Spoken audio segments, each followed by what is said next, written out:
What's up, everyone? It's Dan from 3pointsofcontact.ca. I hope you can hear me all right. We're here in Cadiz, or Cadiz, depending who you speak with.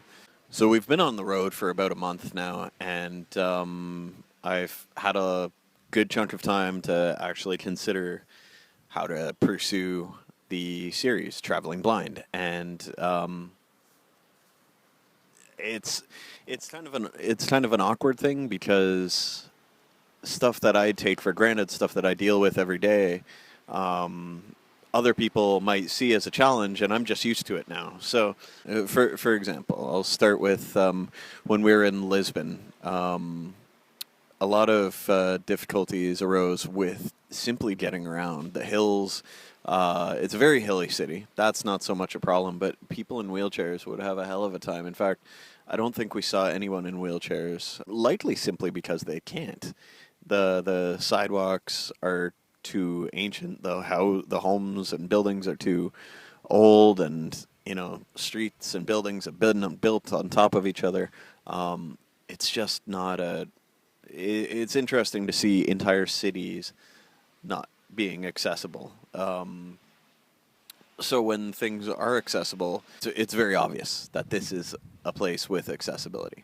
So Portugal, though, people were very open and understanding about my cane. They recognized what it represented, and for the most part, if they saw me coming up the street, they would move or get out of the way. So that was good. The international symbol is definitely recognized.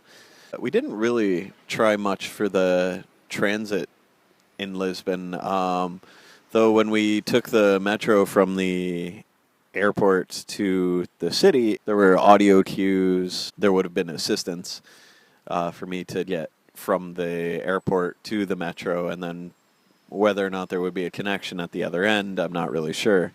Like I said, unfortunately, we didn't really use the metro much because it's a fantastic city to walk around in. Even in Ponta Delgada, when we were in the Azores, the everything was just a little bit too small. It was very Lilliputian. One thing, actually, accessibility-wise, that I haven't noticed, because I've got these massive Blundstone shit kickers, but Tyler's definitely noticed because he's got these $10 knockoff Vans. Basically, a lot of the sidewalks and roads are made out of marble and like just very slippery stone, and Tyler's been sliding all over the place, and I can imagine that maybe somebody in a walker, somebody on crutches, it won't end well anyways. The stairs are old, they're weathered, and yeah, it's just a recipe for disaster anyways. Good thing these people don't get snow. But with climate change, all bets are off.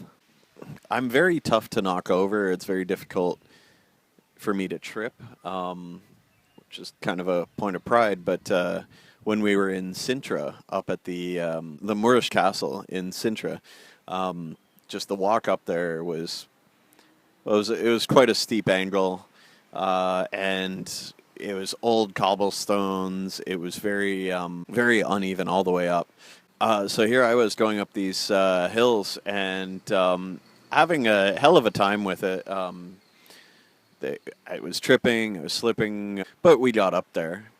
On our way down, don't we run into this gentleman in a wheelchair, doing basically what we're doing, but from a person in a wheelchair's point of view for Brazilian TV.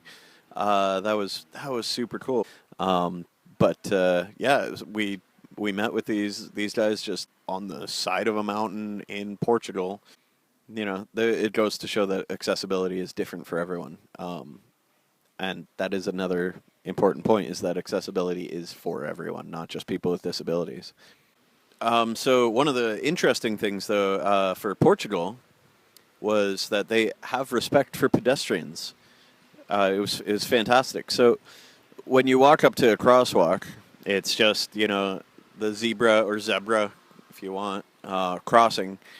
And You don't have to push a button. You don't have to sit there and fart around until a light changes or anything.